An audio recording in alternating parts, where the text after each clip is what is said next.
Mas o texto de João 3,16, todas as pessoas, até que não são crentes, conhecem essa passagem, né? Porque Deus amou o mundo de tal maneira que deu seu Filho unigênito para que todo aquele que nele crê não pereça, mas tenha vida eterna. Vamos lá fazer um coro bem bonito, os que conhecem de cabeça nessa versão aqui. Porque Deus amou o mundo de uma tal maneira que deu seu Filho unigênito para que todo aquele que nele crê não pereça, mas tenha vida eterna. Eu queria falar nesta noite sobre o amor que salva. Amor que salva. A Bíblia, como já disse alguns pensadores e alguns até poetas, dizem que a Bíblia é uma carta de amor para o homem. Esse amor, ele não é apenas um amor de palavras, um amor apenas de declaração, de filosofia, um amor de falas. Ele é um amor da cruz.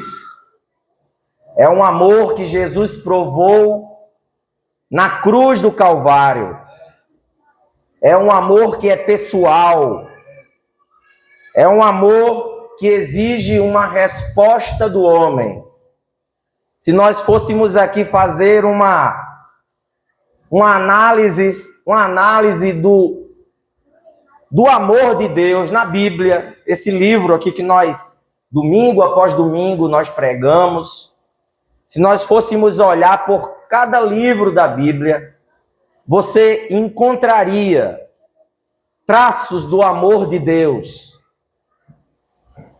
No livro do Gênesis, que é o primeiro livro da Bíblia, Deus ele chama um homem, um senhor de idade, um velhinho, chamado Abraão. Ele morava em uma terra de pecadores, uma terra de gente ruim, de gente como a gente, assim, gente mal.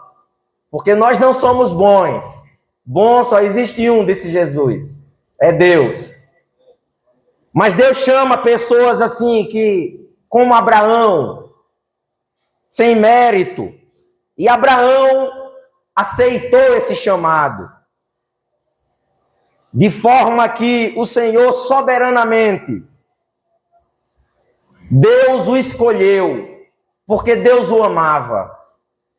No livro do Êxodo, que é o segundo livro do Antigo Testamento, o livro que retrata toda a história do desenvolvimento da nação israelense, dos hebreus, a história dos hebreus até se tornarem os que nós conhecemos hoje, judeus.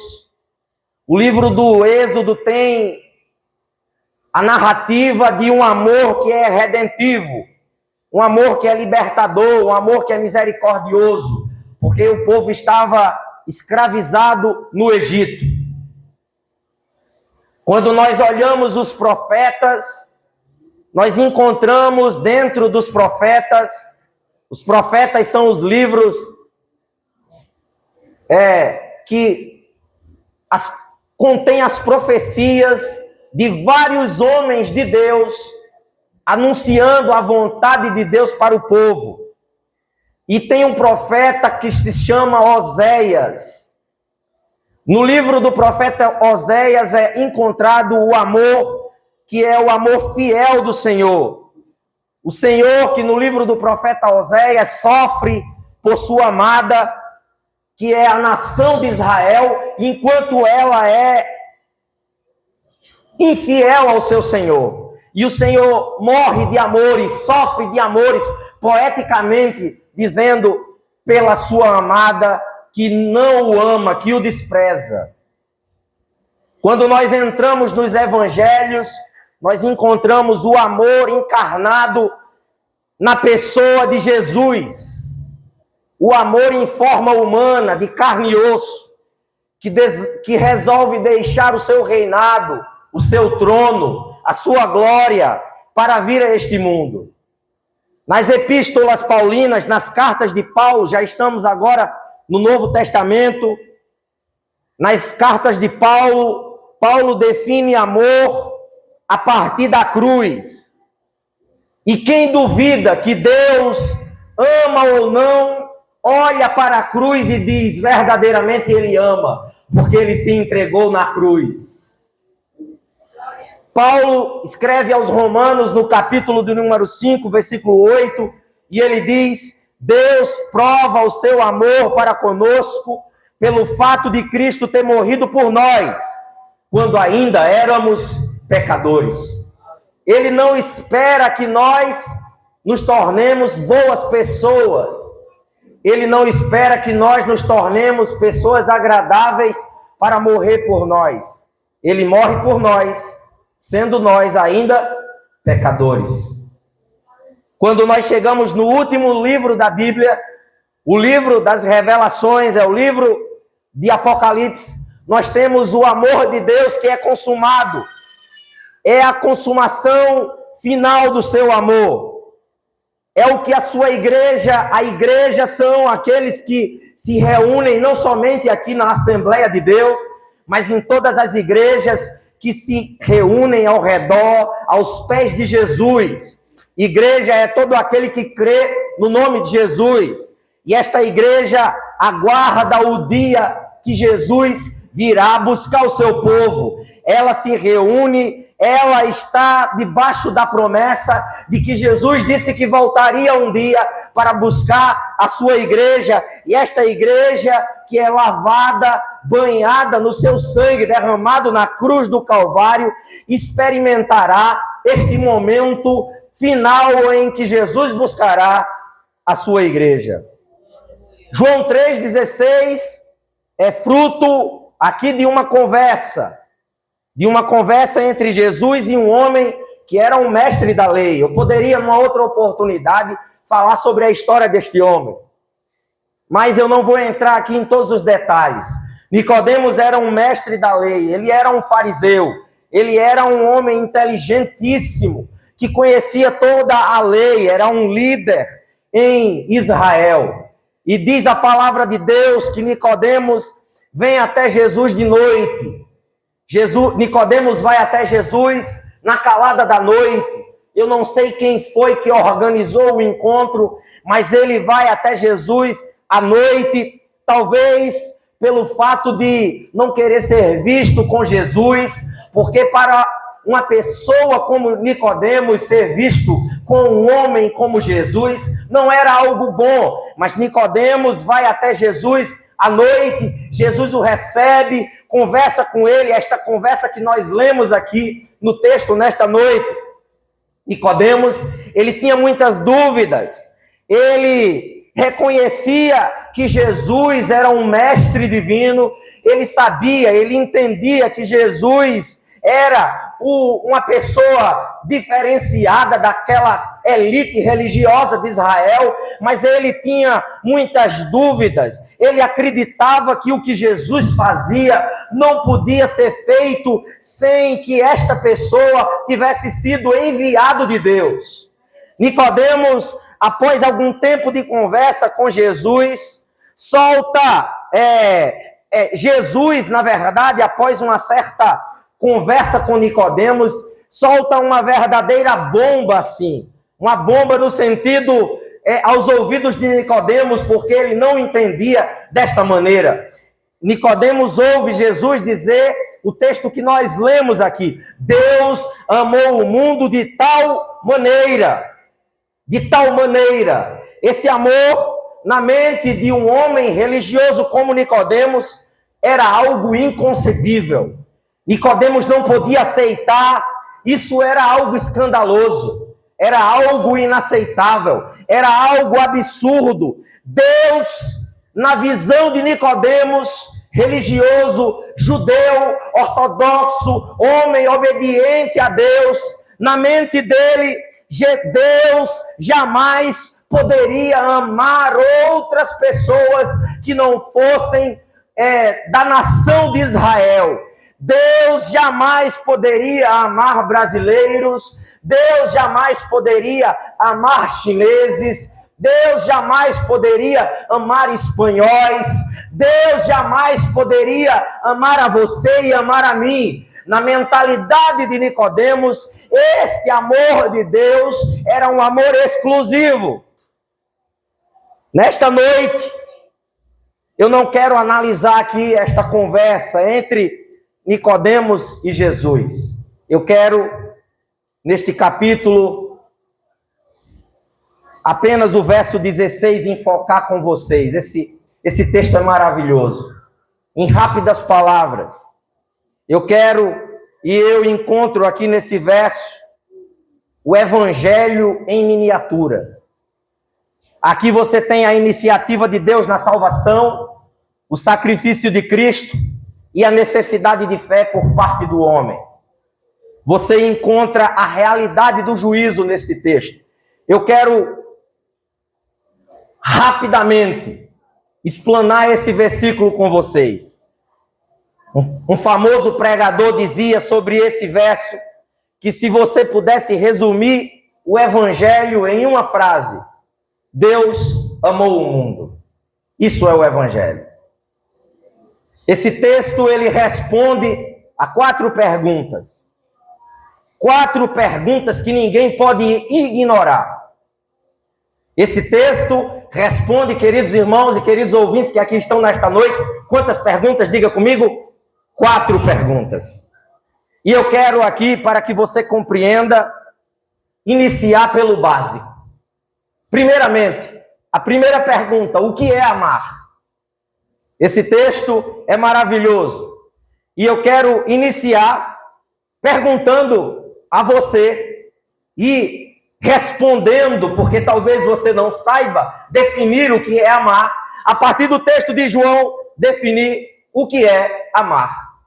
Em primeiro lugar, amor é uma ação.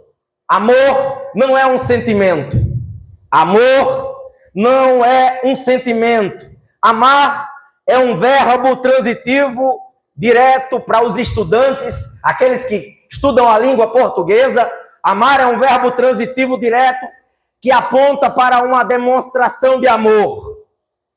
Amar é querer bem.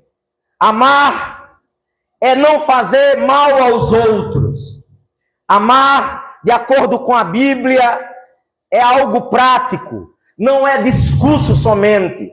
Amor não é um sentimento, amor é uma ação. A fonte primária do amor é Deus. Nenhum amor pode se denominar amor genuíno se não for vindo de Deus. O amor que você tem pelo seu filho, o amor que você tem pelo seu pai, o amor que você tem por sua esposa, só pode ser amor genuíno quando originado no amor de Deus. Por isso que João, em 1 João 4,8, diz que aquele que não ama não conhece a Deus. O Salmo 86,15 diz: mas tu, Senhor, és Deus de compaixão e de amor. Tu és Deus de compaixão e de amor. Dessa forma, querido ouvinte que me ouve nesta noite, esta mensagem é muito prática para os nossos ouvidos. Eu queria verdadeiramente, domingo sim, domingo não, ou quem dera todos os domingos, poder ouvir algum pregador pregar sobre João capítulo 3, versículo 16. E a igreja de Horta Grangeira, este povo que se reúne aqui, precisa se alegrar nesta noite em ouvir a mensagem do Evangelho. Amar não é apenas sentir algo. Amor é agir corretamente. Quem diz que ama e não age, está em contradição com aquilo que diz. Em qualquer área da nossa vida, em qualquer área da minha vida, em qualquer área da sua vida, amor precisa ser visível. Em segundo lugar, amor tem a sua origem em Deus. Não existe amor verdadeiro. Amor verdadeiro não existe que não venha de Deus. Por isso, a Bíblia diz claramente, querido que me ouve nesta noite, que Deus, Ele é amor. Deus, ele é amor. Não existe amor verdadeiro que não venha de Deus. Nesta noite, você está diante de um Deus que, embora justo, que embora juiz, a palavra dele diz que ele é amor. Sem Deus, o amor é limitado. Sem Deus o amor é falho, por isso que você, embora ame seu filho, sua esposa, este amor sempre estará abaixo, aquém do amor de Deus. Sabe por que muitos relacionamentos fracassam? Porque o amor de Deus é excluído desta sentença. Simplesmente porque eu não posso oferecer o que eu não recebi de Deus. Para que eu ame verdadeiramente, para que eu demonstre amor verdadeiramente, eu preciso conhecer este amor verdadeiro que é o amor de Deus. Ainda respondendo o que era amor. Amor é obediência. Amor é obediência. Porque quem ama obedece. Amar não é permitir tudo de alguém. Nós, pais, eu tenho 2 filhos. Logo no início eu achei que amor era fazer tudo o que o meu filho gostava. Dar tudo a ele, sorvete de madrugada, brincar na chuva e depois ficar no sol quente, de pé descalço no meio da rua. Eu achei que fazendo isso, deixando meu filho fazer tudo o que ele queria, ficar à vontade, assistindo TV até altas horas da noite, jogando videogame, fazendo tudo.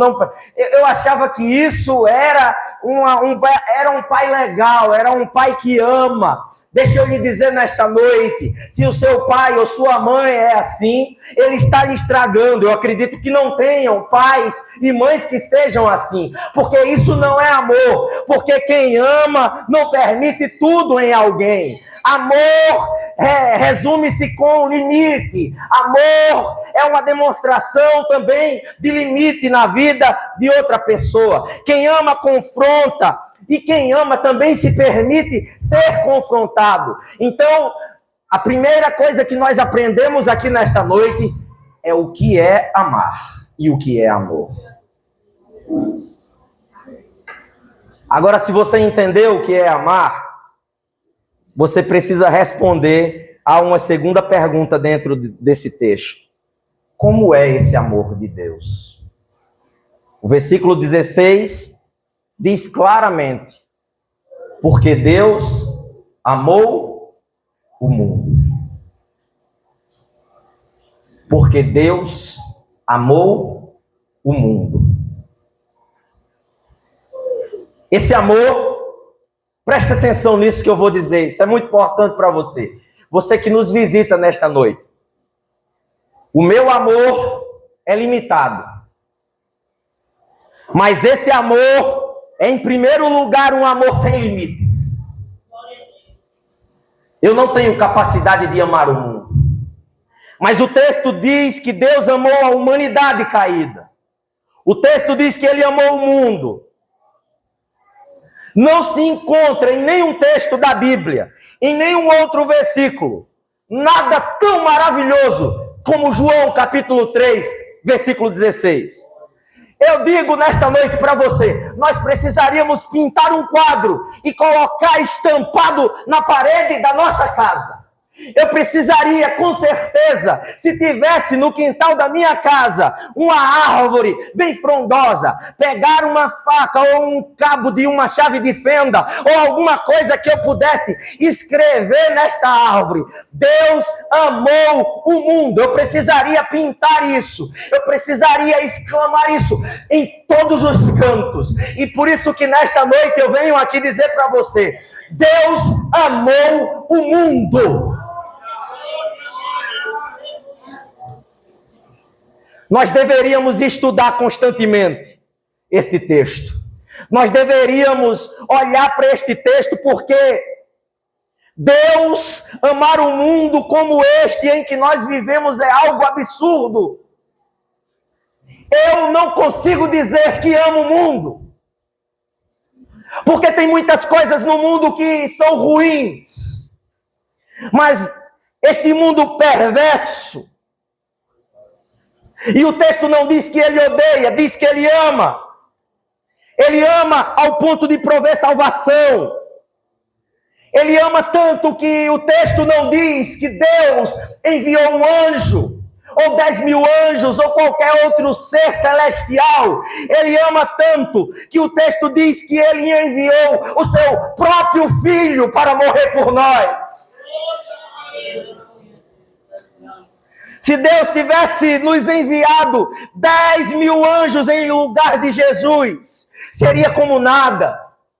Mas ele enviou o seu filho que era eterno, o seu filho que era verdadeiro Deus, mas também verdadeiro homem, o seu filho que sofreu naquela cruz há 2.000 anos atrás. E essa história não é um conto, não é algo fictício, não é conversa de teólogo, já está mais do que comprovado na academia, nos meios científicos, entre os cientistas, de que Jesus é um ser real, foi um ser real que existiu. Eles acreditam só que Jesus existiu. A diferença é que nós acreditamos que Ele está aqui nesta noite.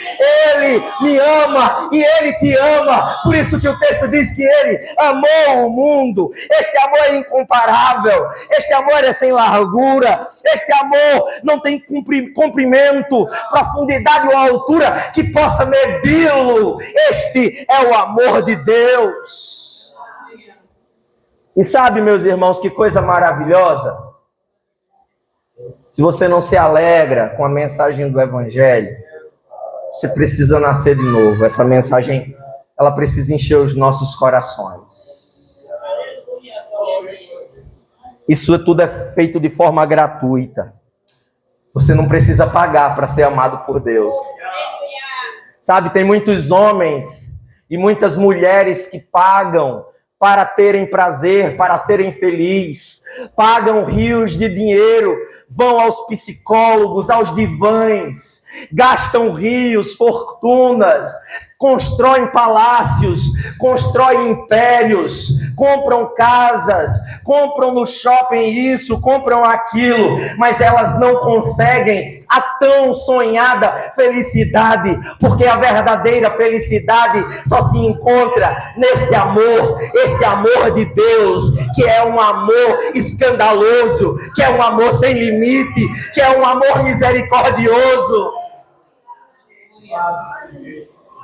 Esse amor, queridos, é um amor que é inclusivo, ele não é seletivo. Jesus, ele não foi enviado para uma parte das pessoas e outras não. Jesus não foi enviado para um grupo apenas, para determinadas elites apenas.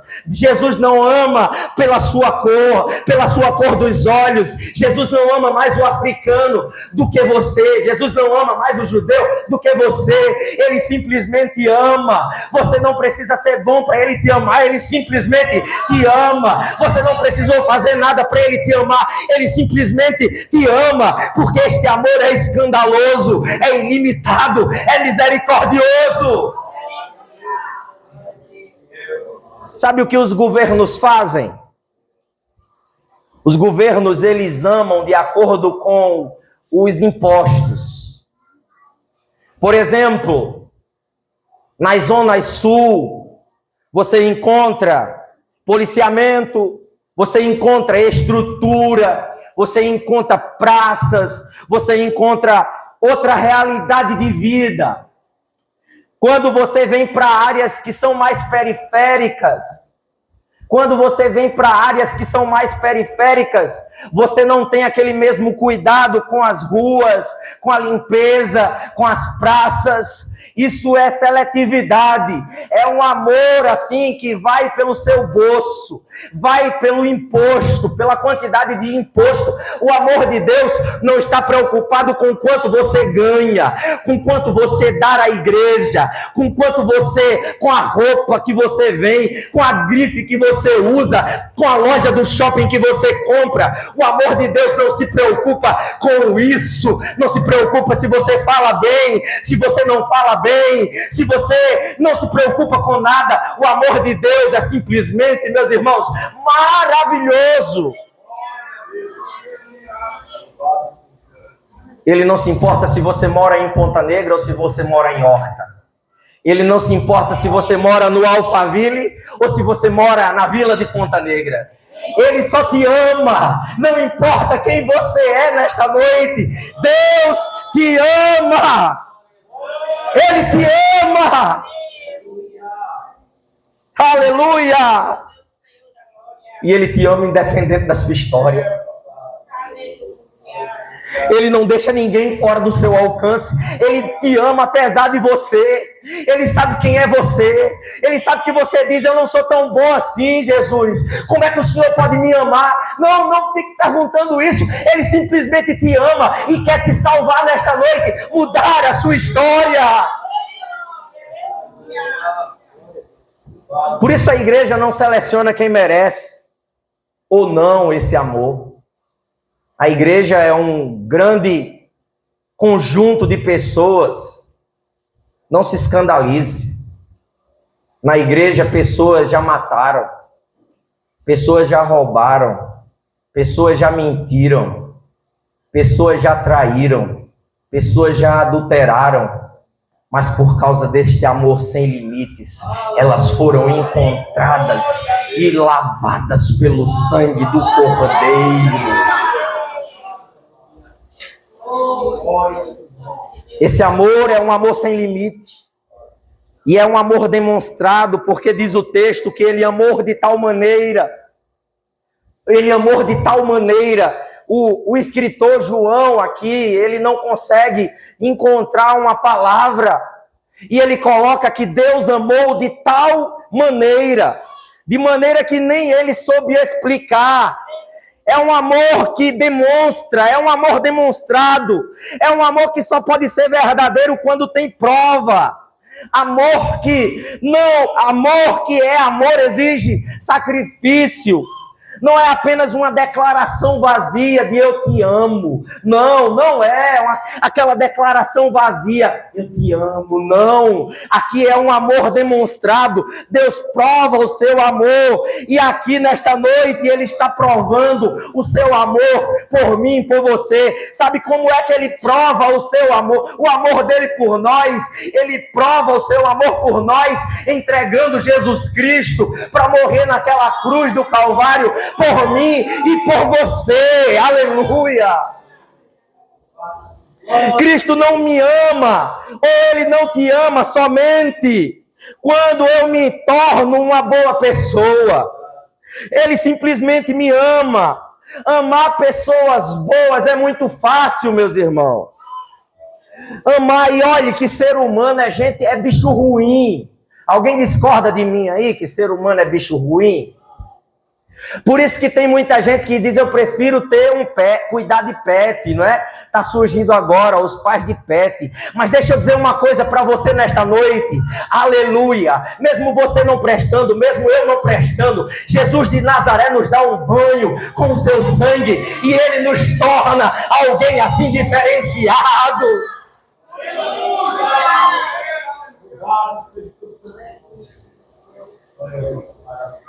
Eu amo minha esposa, eu amo meus filhos, eu amo minha mãe, eu amo meus queridos irmãos, mas Deus ama o assassino.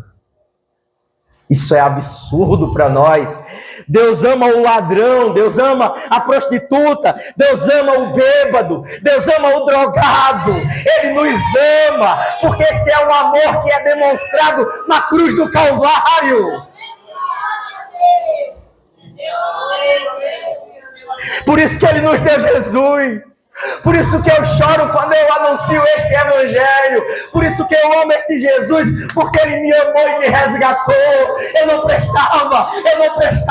Ele me transformou, Ele me chama agora de filho. Ele nos ama tanto, meus irmãos.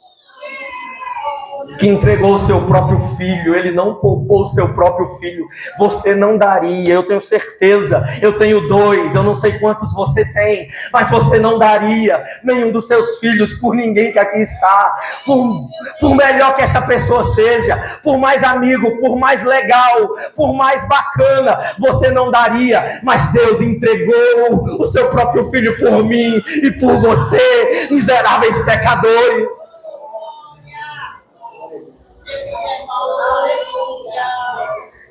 Nessa noite você precisa saber o que é amor de verdade.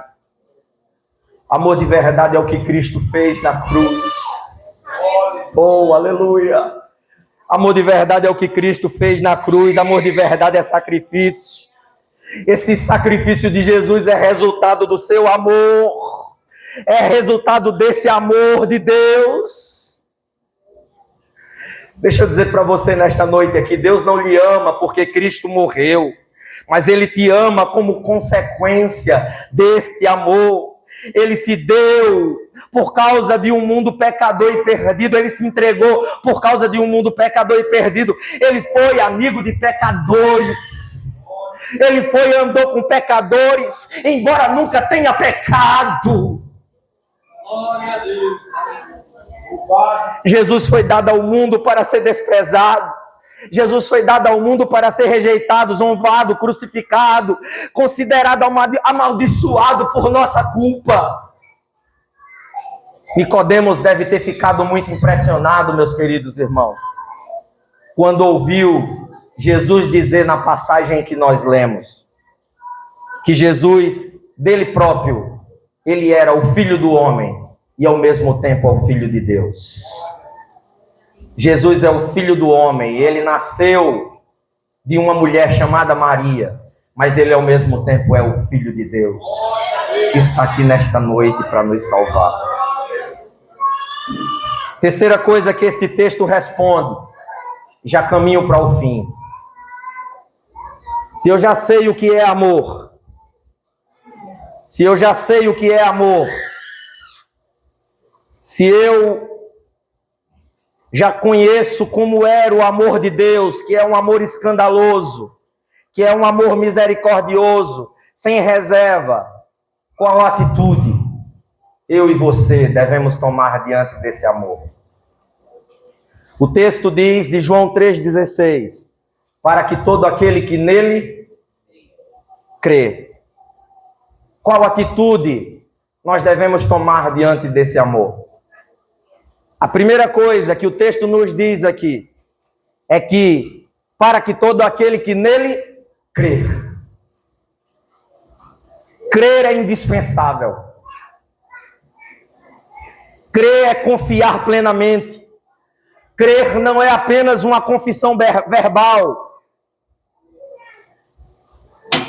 O amor de Deus é maravilhoso, mas ele se torna inútil se nós não crermos. Ele se torna inútil para todo aquele que não crer. O amor de Deus se torna inútil para aqueles que não creem nele. O texto diz que Deus ama o mundo inteiro, entretanto, Deus não salvará ninguém no mundo que se recuse a crer em Jesus Cristo.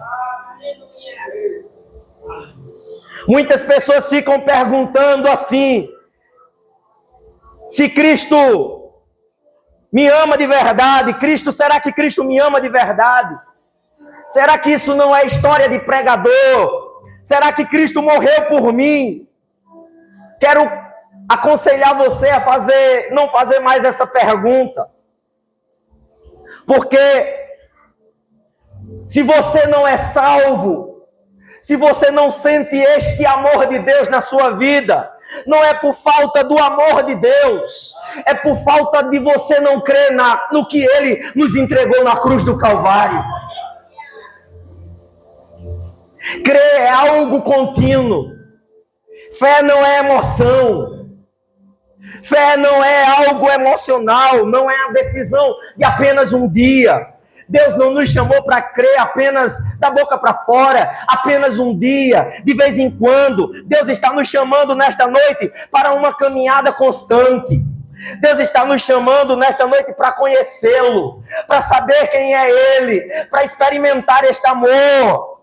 Alguns creem, mas desistem. Alguns creem, mas abandonam. Deus está nos chamando nesta noite para caminharmos em uma vida diferente, em uma vida nova, uma vida onde você vai experimentar um amor que não se compara ao amor de ninguém. Crer é exclusivo, porque o texto diz claramente, o texto que nós lemos diz claramente que é Ele quem nos salva, para que todo aquele que nele crer. Muita gente tem crido em um Jesus que não é o da Bíblia. Existem muitas igrejas e existem muitas dúvidas. Eu sei que você tem muitas dúvidas. E muito Jesus tem sido pregado por aí, mas não é o Jesus das Escrituras. Estão acreditando por aí em um Jesus que não precisa que eu e que você se arrependa, mas o Jesus da Bíblia nos chama nesta noite ao arrependimento. O Jesus da Bíblia nos chama a um compromisso. O Jesus da Bíblia nos chama a um serviço. O Jesus da Bíblia nos chama a se comprometer, a fazer novos amigos e a conduzir pessoas aos pés deste amigo chamado Jesus. Quem conhece Jesus leva pessoas a conhecer Jesus, porque ter Jesus é a melhor coisa do mundo.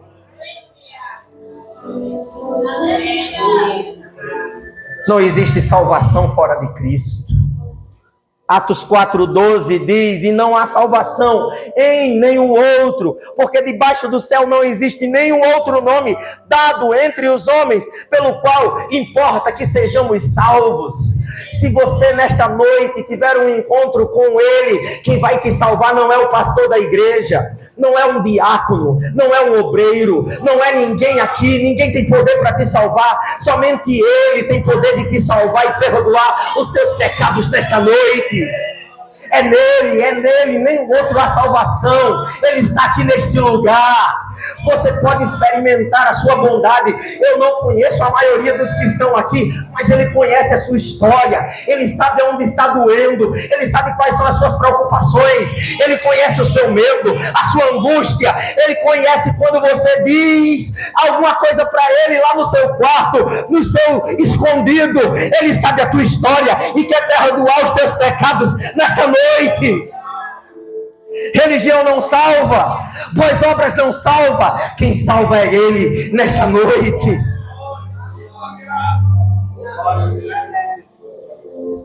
O texto ficaria incompleto se eu não fizesse isso se eu não dissesse isso que vou dizer agora, porque são 4 partes e eu já vou terminar.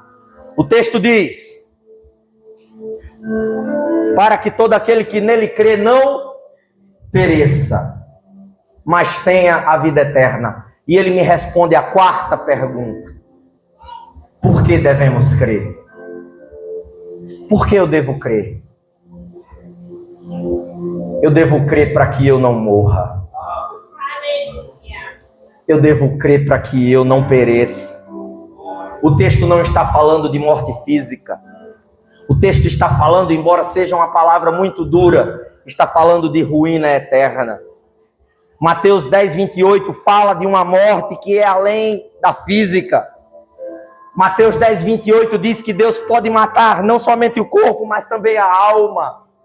Embora Deus seja amor, Ele também nos chama a um compromisso, porque o desejo de Deus é nos salvar, não é que nós pereçamos. Veja que o amor verdadeiro, meus queridos, não é aquele amor de tapinhas nas costas. Se você tem um amigo verdadeiro e ele não te diz a verdade da tua vida, ele não te diz coisas verdadeiras, ele não é teu amigo. Se este amigo só diz o que lhe agrada, ele não é teu amigo. Ele é um falso, ele é um mentiroso. Mas o amigo verdadeiro é o amigo que diz aqui, que não esconde fatos, que diz para você nesta noite que não quer que você pereça, mas que você tenha a vida eterna em Cristo Jesus. Amor verdadeiro avisa dos perigos. Amor verdadeiro, aleluia, apresenta o caminho do céu. texto de João 3,18 diz: quem rejeita Cristo já está condenado. Você precisa crer. Em segundo lugar, porque você precisa da vida eterna. O texto diz: para que não pereça, mas tenha a vida eterna. Não é sobre passar muito tempo no céu. Uma vez alguém estava no seminário e perguntou ao professor do seminário, isso foi lá em 2002, quando eu estava no seminário, eu escutei isso. E não foi alguém pergunta, disse: vai ser chato, não é, professor? Em 2002, a gente estava lá no seminário, um aluno perguntou: vai ser chato, não é, professor, o céu? Aí ele vai ser uma ruma de gente sentado numa nuvem, os anjos tocando harpa, vai ser uma coisa tão chata no céu, né? Aí, diga aí, professor, como é que o senhor acha que vai ser o céu? O céu não vai ser chato, meu irmão e minha irmã. Aleluia! O céu não é somente ter muito tempo lá com Deus. O céu não é algo monótono, não é algo parado. Louvado seja Deus. Ele é um céu de eternidade, é um céu de duração, mas é um céu onde você vai poder ter a presença de Jesus constante, onde você vai poder encontrar aqueles que encontraram Cristo aqui na terra, aqueles que tiveram um encontro com Jesus de Nazaré. Lá no céu você vai dar glória a Ele, você vai abraçá-lo, você vai beijá-lo, Ele vai enxugar dos seus olhos todas as lágrimas que você chorou aqui nesta terra. Este mundo é de lágrimas, esse mundo é de sofrimento, este mundo é um mundo de dor, mas lá no céu é um mundo de alegria, de gozo. Por isso que Ele não quer que você pereça, mas que você tenha a vida eterna. Ele deseja preencher este vazio, sabe, meus irmãos? Oh, aleluia! De repente você tem um vazio na sua alma, e este vazio é do tamanho de Deus. Ele está nesta noite aqui, Ele deseja preencher o vazio da nossa alma. Termino esta mensagem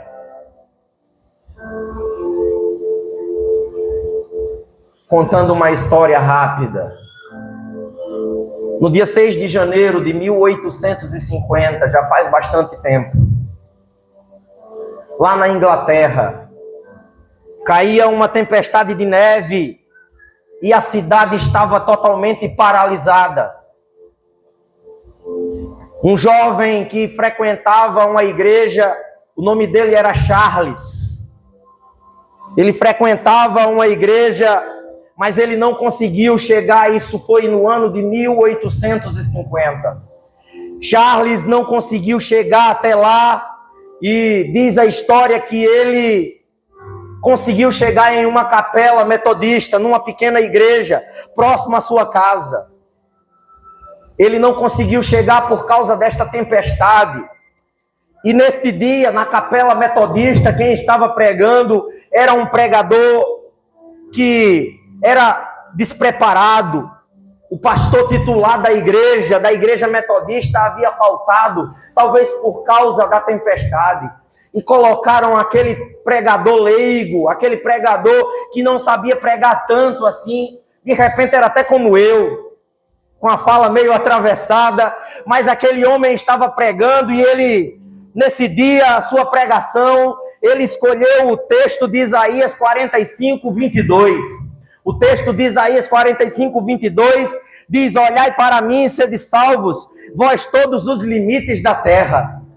E esse rapaz que estava lá no banco ouvindo a pregação, por nome Charles, era um homem muito infeliz, era um jovem muito infeliz. Ele vivia no pecado, embora tendo familiares que eram pastores, sendo filho de pastor, neto de pastor, conhecendo a Bíblia, mas ele vivia uma vida devassa, uma vida no pecado. E aquele pregador naquela igrejinha, por causa do pastor que havia faltado, ele não sabia o que dizer na hora da pregação, e a única coisa que ele dizia era o seguinte: o texto de Isaías diz assim: olhai para mim, sereis salvos. Eu não sei dizer muita coisa, mas eu quero dizer para vocês nesta noite que qualquer uma pessoa sabe olhar, qualquer uma pessoa pode olhar. Olhar não paga, olhar não é caro, olhar não dói, qualquer um pode olhar. E diz a história que aquele pregador diz: olhai para mim e sereis salvos. Ele olhava para cá e dizia: olhai para mim e sereis salvos. Olhai para Jesus e sereis salvos. Olhai para Jesus e sereis salvos. E diz a história que ele olhou para Charles sentado no banco, e Charles estava ali muito quebrantado, triste por causa dos seus pecados, e ele disse: jovem, eu vejo que você está triste, eu vejo que você está quebrantado. Olhai para Jesus e sereis salvos. Olhai para Jesus e sereis salvos. Naquele dia, aquele jovem entregou a sua vida para Jesus. Deixa eu dizer para você, eu estou falando aqui do jovem Charles Hudson Spurgeon, considerado o príncipe dos pregadores. A sua igreja, num culto de domingo, dava aproximadamente 5.830 pessoas no culto de domingo. Charles Hudson Spurgeon pregou para reis, pregou para rainhas. Aquele jovem que olhou para Jesus e foi salvo, pregou nos maiores lugares da Inglaterra, pregou o evangelho mais de 1000 vezes, escreveu centenas de livros, batizou mais de 14.000 pessoas, ganhou centenas de almas para Jesus, simplesmente porque ele olhou para Jesus, porque ele olhou para Jesus. Nesta noite eu não conheço a sua história, eu não sei quem é você, mas ele nesta noite te chama: olhai para mim e sereis salvos. Oh, aleluia! Quantos nesta noite desejam entregar a sua vida a Jesus de Nazaré? Aleluia! Quantos nesta noite... Olhe, eu não gosto de ficar de incomodar você, porque a mensagem do Evangelho é muito cara, o Evangelho é muito precioso, o Evangelho é muito maravilhoso. Eu vou cantar aqui um louvor rapidamente, e nós já vamos terminar este culto. E enquanto eu estiver louvando, você vai estar aí dizendo: eu preciso olhar para Jesus. E nesta noite, Ele te chama, você pode vir até aqui e entregar a sua vida para Jesus de Nazaré. Ele está aqui nesta noite. Quantas almas, quantas pessoas querem vir aqui a Jesus? Você não precisa fazer muita coisa, você só precisa olhar para Ele, você só precisa olhar para Ele, você só precisa olhar para Ele e vai ser salvo. Eu creio que Ele é poderoso para transformar a tua história nesta noite.